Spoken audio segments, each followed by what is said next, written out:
કૃષ્ણ, જય માતાજી. કેમ છો બધા? મજામાં? તો સ્વાગત છે તમારું બધાનું આજના એક નવા વિડીયોમાં. અને અત્યારે જો ઘડિયાળમાં 7:30 થઈ ગયા છે અને મારા મિસુબેન સ્કૂલે જવા માટે તૈયાર થઈ ગયા છે. ના મિસુબેનનું મોઢું તો સવાર ઉઠે નથી એવું સારું ખાવાનું તો ચાલુ થઈ જ જાય છે. કા હા, જય શ્રી કૃષ્ણ, જય માતાજી. કેમ છો બધા? મારા સ્વાગત તમારી નવા વિડીયોમાં.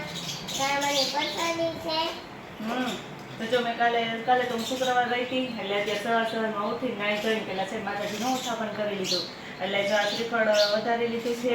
કામ આ પ્રસાદીમાં થયેલા હતા જલદારું આ પેંડા આ બધી થાળીમાં લઈ લીધું છે. બાર દરવાજાની બહાર કે છોકરા નીકળશે ને નાના નાના આપણે બધી પ્રસાદી એને આપી દેશું. કા હા, તમે મિસુબેન કે મમ્મી આ લાલ લાલ છે ને એ કોઈને ન આપતી હોય કે હું ખાઈ જાય. હા, એ મિસુબેન એવું તો ખાવું જોઈએ. તો હાલો ફટાફટ મિસુબેન ને તૈયાર થઈ ગયા છે. દૂધ પીવાનું બાકી છે કે નાસ્તો કરવો? દૂધ પીવું. હા, તો મિસુબેન ને ક્યારેક હમણાં તો નાસ્તો કરે જ. કા મેં તો દૂધ પીવે ચાલો એને ફટાફટ દૂધ આપી દઉં. અને ડેટ ને બોટલ ને બધું તો તૈયાર કરી દીધું છે. અને આજ તો જો મારે પણ મોડું થઈ ગયું છે કારણ કે સવારમાં કામમાં ખોટી થઈ ગઈ ને એટલે હજી તો થોડું ઘણું બધું કામ પડ્યું છે. પણ મિસુબેન જાય ને પછી મારે બધું સરખું કામ થાય. ત્યાં સુધી કામ થાય નહીં. મિસુને ન થાય મમ્મીને કામ કરવા લાગુ. કા અમારે સ્કૂલે આવવાનું હોય, અમારે કામ ન કરવાનું. મિસુબેન ને 10 સ્કૂલે જવાનું હોય. ચાલો ફટાફટ એલા થાળી લઈ અને ત્યાં અહીં બાર ઓટે ઊભી રહે તો છોકરા નીકળે ને આપી દીધું. હા, હવે મિસુબેન પ્રસાદી આપી દઈએ. હું મારું કામ કરવાનું હોય. મિસુબેનનું વાન આવી અત્યારે ઘડિયાળમાં 5 થઈ ગયા છે અને એમાં મિસુબેન સ્કૂલેથી આવી ગયા છે. કા મિસુબેન? હા. હે અને મિસુબેન અત્યારે ભૂખ લાગી છે ને તો જો એના માટે બનાવવાના છે ફરાળી પુડલા. પુડલા તો અમે ઘણી વખત બનાવીએ છીએ પણ આજ વખતે છે ને ફરાળી પુડલા બનાવવા છે. જો અત્યારે શ્રાવણ મહિનો ચાલે છે એટલે બધા વ્રત ને એવું હોય છે કે વ્રત ને એવું તો શ્રાવણ મહિનામાં જ વધારે આવે છે ને ઘણા આખો શ્રાવણ મહિનો રહેતા હોય અને સોમવાર તો ફરજ એટલે બધાના ઘરમાં રહેવાતો જ હોય એમ. તો આપણે એક ને એક વસ્તુ દર વખતે ફરાળમાં કરીએ કે સૂકી ભાજી છે કે કંઈ બીજું વેફર ને એવું કરીએ કે આજ વખતે એવું કાલો નવું ટ્રાય કરીએ. એટલે જો કે આજે તો સોમવારે નથી પણ આ તો મિસુબેનને ભૂખ લાગી એટલે બનાવી દઉં તો આપણે ટ્રાય થઈ જાય અને પુડલો ફરાળી પુડલો બની જાય. અહીં જો 5 બટેટા લઈ લીધા છે અને એને આપણે છાલ ઉતારી લીધી છે અને હવે એને ખમણી લઈ અને આમાં જો બીજા કંઈ મસાલા તો ઉમેરવાના હોય ને મરચાંની કટકી લઈ લીધી છે. 2 મરચાં છે કટકી કરીને લઈ લીધા છે. ધાણા છે, આ તીખાની ભૂકી છે, સ્વાદ પ્રમાણે મીઠું અને ધાણા જીરું છે. તો બધી જો ફરાળમાં હાલ એવી જ વસ્તુ છે એટલે આપણે સ્પેશિયલ આજે ફરાળી પુડલા જ બનાવવાના છે. તો જો આ બટેટા 5 લઈ લીધા છે તો એને આપણે ખમણી નાખીએ. કે મિસુબેન? હે આવું તો મિસુબેન ને આવડવું જોઈએ બધું. એનો આવડે હે આવડે.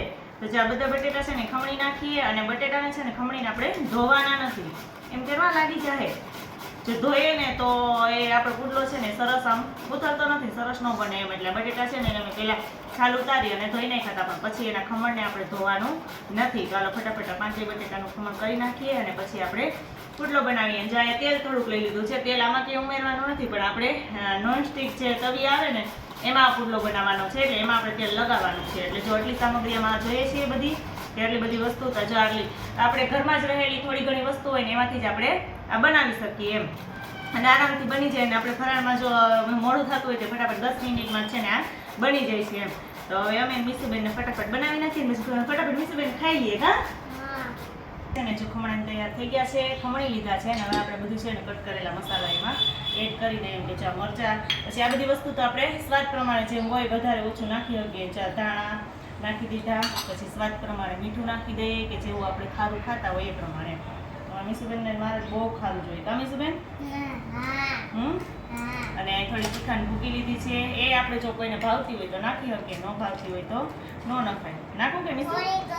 થોડીક જ. મિસુબેનને છે ને મારે બહુ ઓછી ભાવે છે એટલે આપણે થોડીક જ નાખીએ છીએ. થોડુંક અહીં છે ધાણા જીરું લઈ લીધું છે, થોડુંક નાખી દઈએ ધાણા જીરુંમાં. બધું છે સરસ મજાનું મિક્સ કરી લઈએ અને પછી આપણે આલો ફટાફટ ગરમા ગરમ પુડલા છે એ ફરાળી બનાવવા માંડીએ.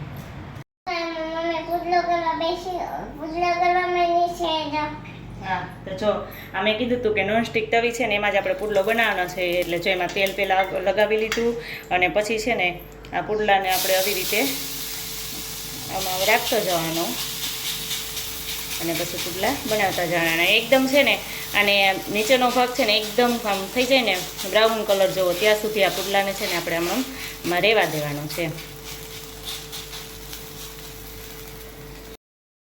આપણો પુડલો છે ને સરસ મજાનો ચડવા માંડ્યો છે અને જો એનો એક પડ છે ને એકદમ સરસ બ્રાઉન કલરનું થઈ ગયું ને પછી જ આપણે એનું પડ ફેરવું છે, કેમ કે સેજ બહુ એને વધારે ચડવા દેવો પડે. બ્રાઉન કલરનો ન થાય ને તો આપણે પલટાવા જઈએ ને તો એ પુડલો છે ને એ બળી જાય એમ.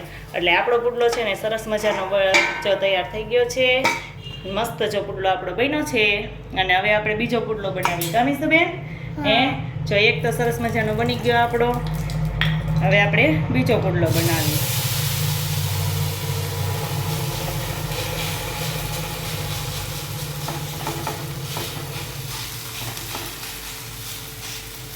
હવે આને આપણે એવી જ રીતે ચોળવી લઈએ. તો જાણે સરસ એક પડ છે ને મસ્ત જ આમ ક્રિસ્પી થઈ જાય ને બ્રાઉન કલરનું, પછી જ આપણે એને પલટાવવાનો. તો જે આપણું એક પુડલું છે ને બનીને તૈયાર થઈ ગયું છે અને બીજો પુડલો જોઈએ આપણે એમાં સરસ મજાનો ચડવા માંડ્યો છે ને એની જો એકદમ બ્રાઉન કલરનો થઈ જાય ને પછી જ આપણે એને પલટાવશું એમ. તો જે આપણે ઘરમાં રહેલી 4-5 વસ્તુ છે ને એનાથી સરસ મજાનું આપણું આ પુડલું છે એ બની જાય છે, કે બટેટા, મરચાં, ધાણા અને તીખાની ભૂકી અને મીઠું એટલી વસ્તુથી જ આપણે ઉપયોગ કરી અને આ બનાવવાનો છે. અને બધી વસ્તુ આપણા ઘરમાં હોય જ અને ફટાફટ આપણે આસાનીથી બનાવી શકીએ છીએ. કેમ મીસુબેન? હા, અને મીસુબેન તો જો રાહ જોઈને જ બેઠા છે ફટાફટ છે ને બની જાય ને એટલે હું ખાવા માંડું એમ. અને આની સાથે આપણે જો દહીંની ચટણી, હમણાં ચટણી તો જો કે દહીં એમાં તો બધું નાખવાનું તો ન હોય, ફરાળી બનાવવું છે ને એટલે ખાલી દહીં અને એમાં આપણે નમક ને ધાણા જીરું નાખી દેશું અને દહીં સાથે જ આપણે આને ખાવાના છે. ચાલો બે આપણે એક ચડી ગયો છે, બીજો ચડે છે ને હવે એક બનશે. તો ફટાફટ એક બાકી છે ને એ બનાવી નાખીએ અને પછી અમારા મીસુબેન છે ને એ જમી લઈએ, ખાઈ લઈએ, નાસ્તો કરી લઈએ. કામ મીસુબેન? તો મસ્ત આપણો પુડલો છે ને એ જો તમે જોયું જ છે કે મેં પલટાવ્યો ને તે સરસ મજાનો પલટી ગયો છે, પણ સહેજ એને વધારે ચડવા દેવો પડે, કેમ કે વધારે સરસ આમ ન ચડવા દઈને આપણે તાત્કાલિક પલટાવી લઈએ ને તો એ આખું છૂટું છૂટું પડી જાય અને સરસ આપણો પુડલો બનતો નથી એમ. પણ જો મેં અત્યારે પલટાવ્યું તમે જોયું ને કે બહુ મસ્ત જો એકદમ સરસ ચડવા દીધું ને. પહેલામાં મારે ઓછું ચડવા દીધો હતો ને પહેલા પુડલામાં, એટલે આમ પલટાવ્યું તો સહેજ ઓલું થઈ ગયું હતું. પણ જો આ સરસ એક ભાગ એ સરસ મજાનો ચડી ગયો ને આપણે બીજો ભાગ ચોડવી લઈએ મસ્તનો, એટલે સરસ મજાનો તૈયાર થઈ જાય. જો અમારા છે ને આ ફરાળી પુડલા બનીને સરસ મજાના તૈયાર થઈ ગયા છે. અને હારે જો આ દહીં લઈ લીધું છે ને એમાં ધાણા જીરું અને ઉપરથી મીઠું નાખી દીધું છે.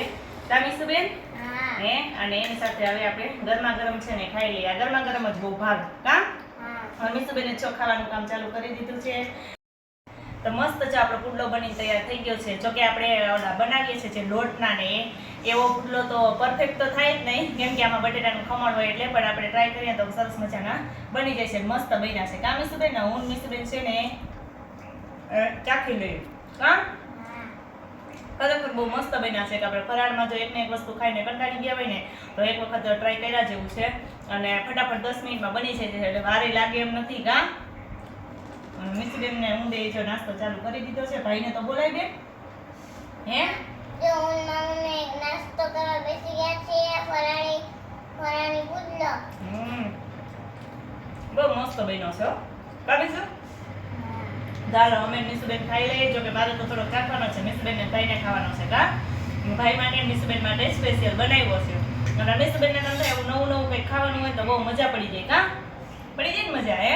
આ તો આજ તો કઈ કોઈ રહ્યું નથી અને કોઈ માટે ફરાળ બનાવેલું નથી, પણ ટ્રાય કરીએ ને એક વખત બનાવીએ. જો સરસ બને તો આપણે બીજી વખત બધા રહ્યા હોય ત્યારે બનાવવા થાય એમ આખા ઘર માટે એમ. અને સોમવાર તો જો મારે આખા ઘર આખા બધા સભ્યોને એમ રહેવાનું જોઈએ આખા ઘરને.